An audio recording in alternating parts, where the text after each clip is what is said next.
Hello friends and welcome to episode 12 of InsurTech Talk by InsurTechLA. My name is Gilad Shai and in this episode I have the pleasure to talk with Jeremy Bluvol, the CEO and co-founder of ANAGRAM. We talk about the health benefit system, vision care, ANAGRAM, rising funds, Venice Beach and space. Please join my conversation with Jeremy.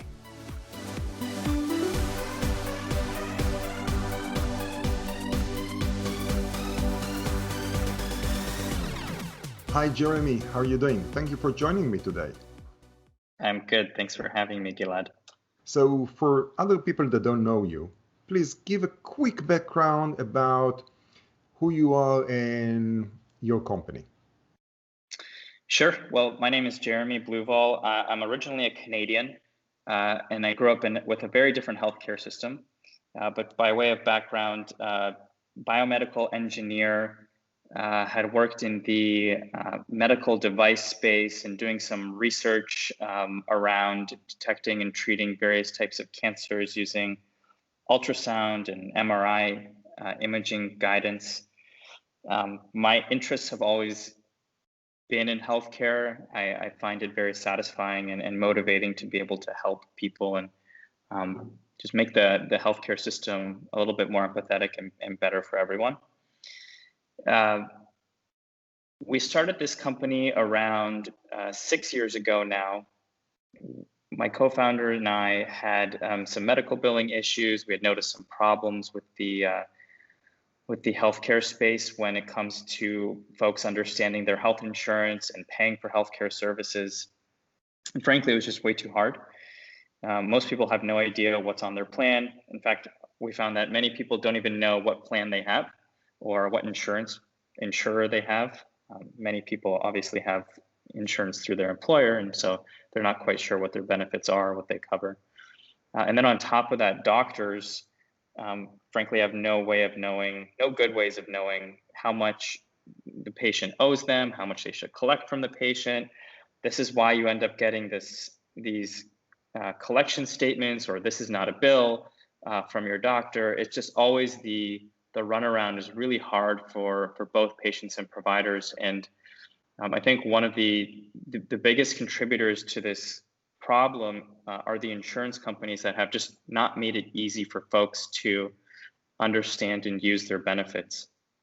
In healthcare, insurance companies are the main payers, and so they kind of act as surrogates for patients and consumers to pay for healthcare services and determine what healthcare services they should get, or what treatments they should get, or what will be reimbursed and what shouldn't be.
How many people do you have on your team? We have upwards of 50 people now on the team. Oh, that's nice. And that's something that you built over the past 6 years. Now, you started a different name. What was the original name of the company? Yeah, well, we actually started the company as Boxy, Bauxy, which was billing auxiliary put together, which we thought was a crafty name. We later very quickly changed it to Patch. Thought of ourselves as kind of patching the healthcare system. And then we more recently changed our name and rebranded as ANAGRAM. There happens to be a patch.com in New York. They didn't quite like us necessarily with, there are some conflicts there, but also we just felt that the patch name itself was a little bit small and temporary, and we wanted to move to something that better represented our business and where we're going with it. And anagram is an interesting concept. It's a word that you can rearrange to make another word. And we kind of see ourselves as rearranging the healthcare system and changing things up and making it better for patients and providers. So we feel like it's our name now, and it makes so much more sense. And are you just service providers that trying to solve, or this maze of health insurance and benefits, or you're also providing the insurance?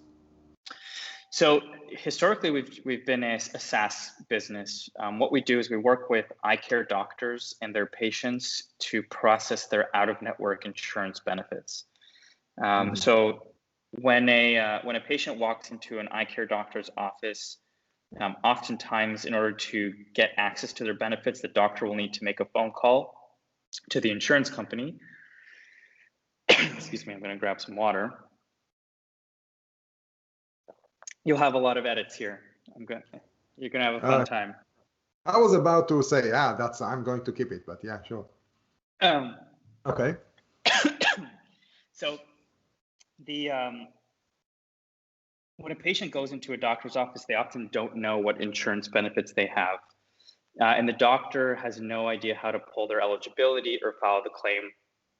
And so our software tool sits behind the desk and helps patients and doctors do that. Ultimately, it helps patients get access to their benefits and buy things at a cheaper rate.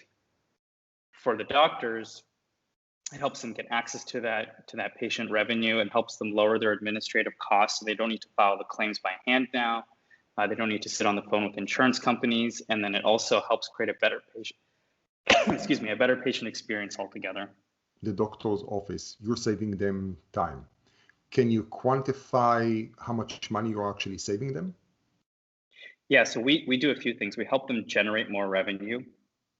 So on average, we're probably generating more than 30% additional revenue for practices, because oftentimes what happens is patients will either not show up to the practice because they don't know how to use their insurance benefits there, or they think they're out of network and they don't think they have any benefits.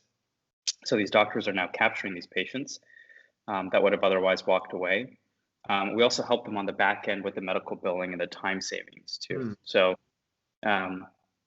normally a doctor's office will employ medical billing staff, and they will employ front office staff as well to process these claims and sit on the phone with doctors, or with insurance companies rather. And so we help avoid that altogether. We abstract that entire process away from them. So now they can just use our app on their computer, pull insurance benefits, calculate how much money they should expect back from the insurance company, which is an important point, because most doctors won't know how much the insurance company is actually going to reimburse based on the claim they're about to file. And then we help them file the claim digitally. So it's a fully digital experience, saves them a bunch of time so that they can better serve their patients, and then it helps them capture more revenue on top of that. Okay. So you're also based in Los Angeles, in Venice. Where do you hang out?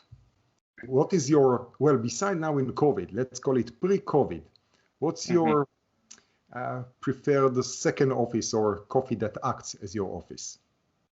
Well, I'm a big outdoors person, so you'll probably find me riding my bicycle down the streets of Venice, down to the beach. So I love the beachfront there. Um, the shops on Abercrombie, you can usually find me there as well. I'm usually going up and down. Nice bars there, nice food. The Neighbor, Butcher's Daughter, all those places are great.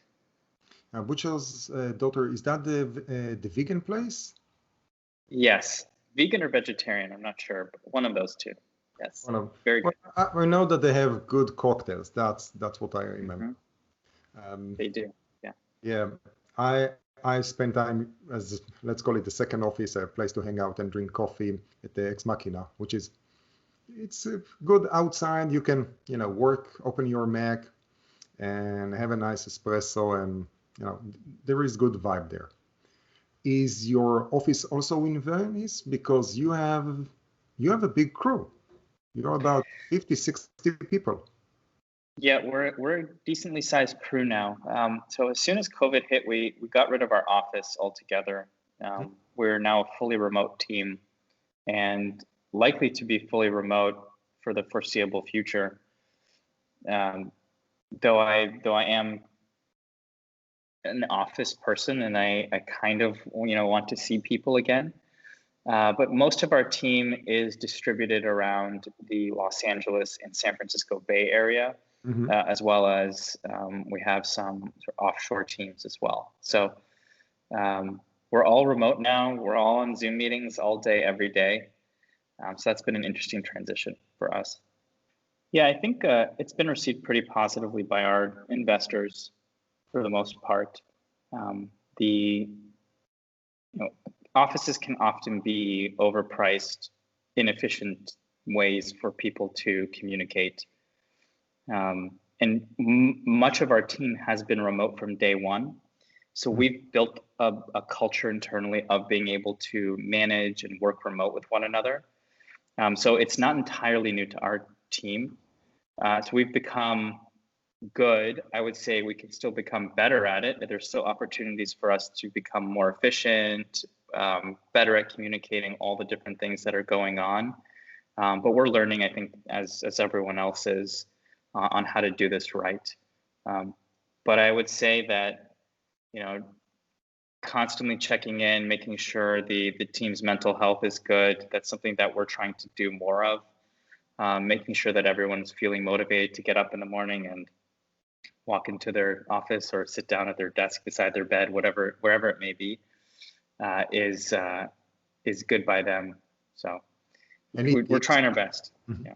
Any tips about that? Let's call it life hacks or Corona life business balance kind of tip.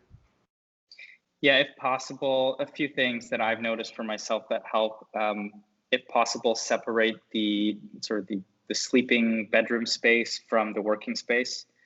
I developed some bad habits over time where I would take my phone into bed or my computer into the bed or whatever, and that just creates an unhealthy relationship, I think, with technology.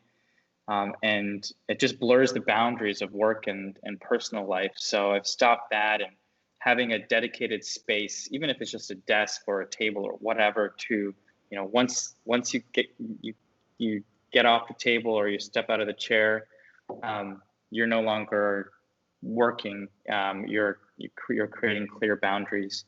One of the things that we've done for our business as well is created a remote work benefit for all of our employees.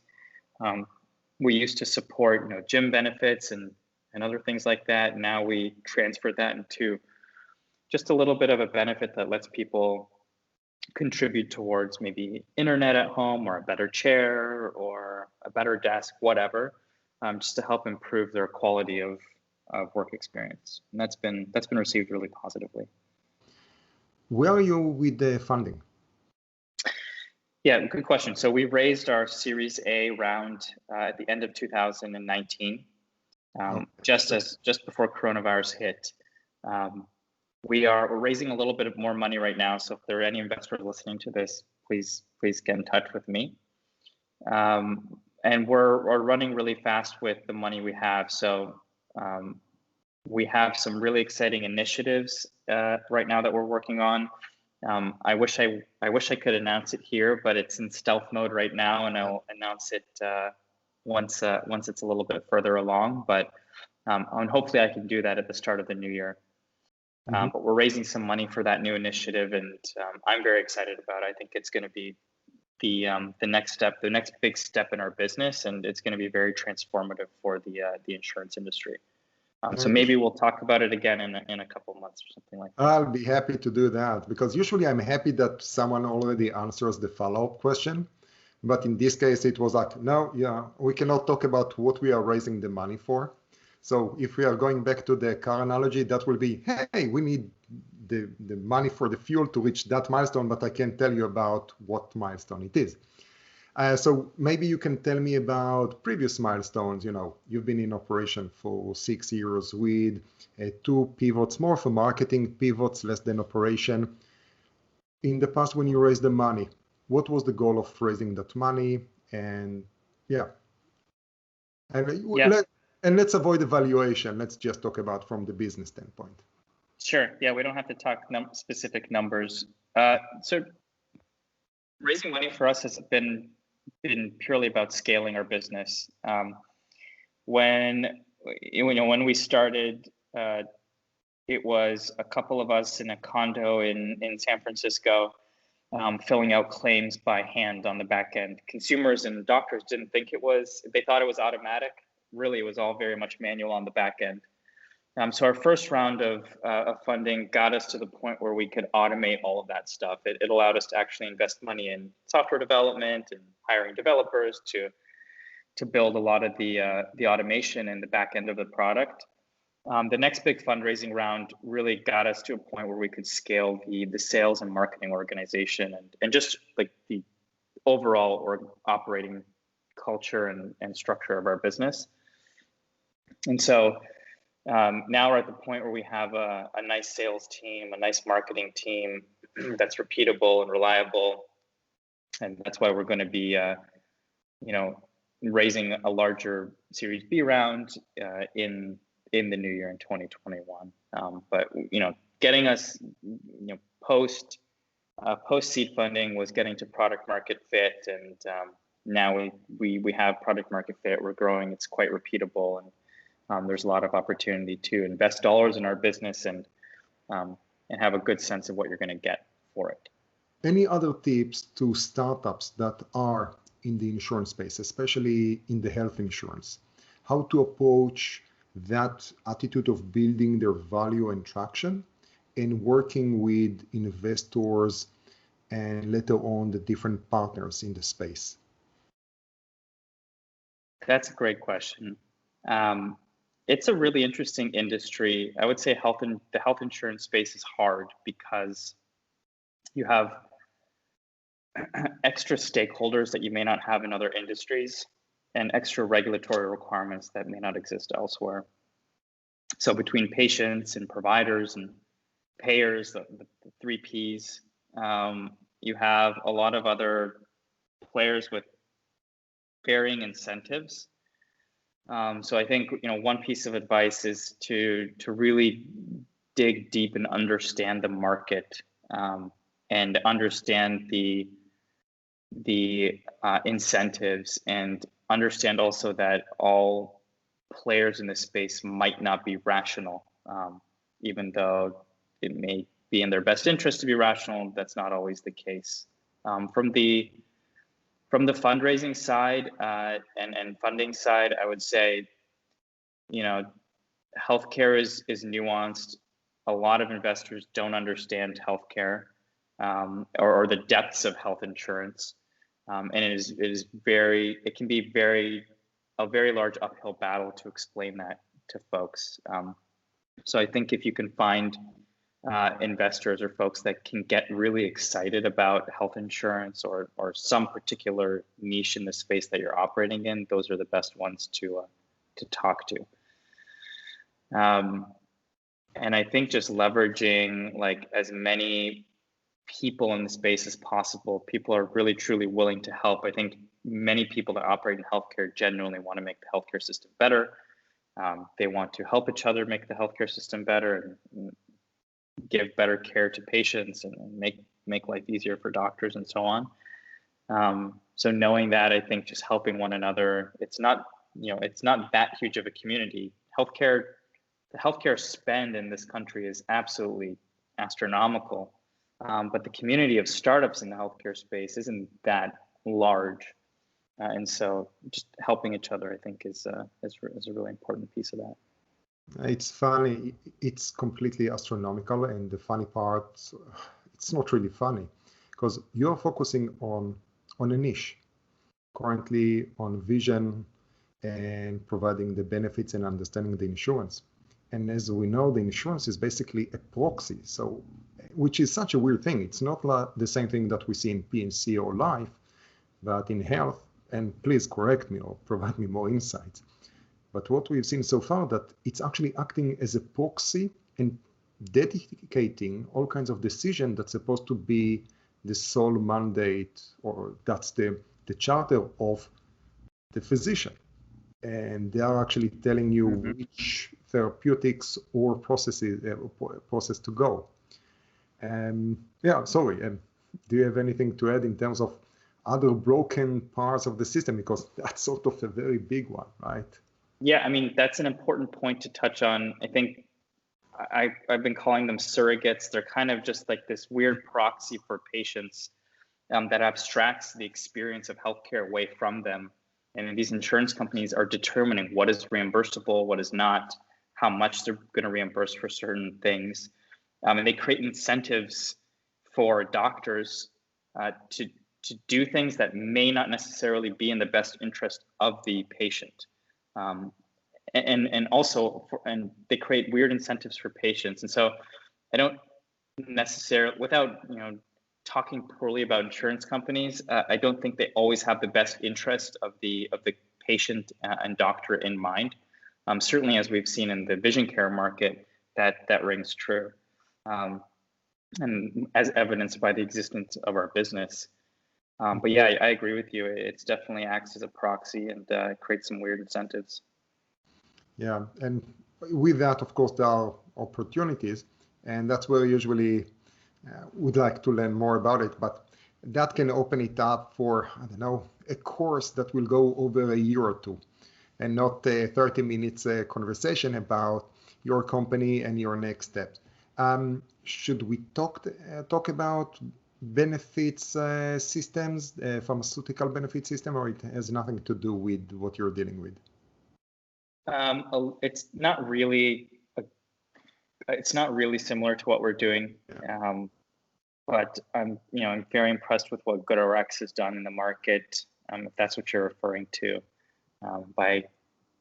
I would say they're a nice shining example of a company that has helped provide more transparency in pricing and an easier way for consumers to access drugs, obviously, and bypass insurance altogether in certain circumstances. And they're right in our backyard here. Yeah, I think that they're in Pasadena, if memory serves me right. Cool. So back to things that are a little bit lighter, if we can, within health insurance. Let's talk about COVID. We've been sitting a lot at home.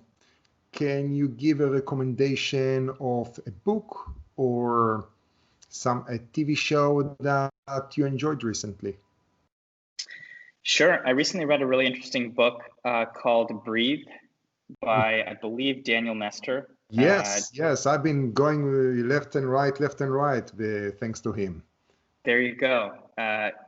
Nasal breathing and left and right breathing, all really fascinating. I thought it was just an interesting book describing his sort of spiritual journey through discovering breathing and all the different nuances. Yeah, it sounds a little bit painful, especially the experiments that he went with his nasal closed just to have mouth breathing for a month or two. And then the other way, that just to have the nasal breathing and how things change. Very interesting story, and his experiments with one of his co-conspirators, someone from Norway or Sweden, something like that. Yeah, I was a fellow from, I think from Sweden, if I'm not mistaken. But yeah, I've been certainly in Wim Hof in COVID times. I've been trying this this concept of Wim Hof breathing, which he brings up in the book as well. I kind of discovered the book Breathe through Wim Hof.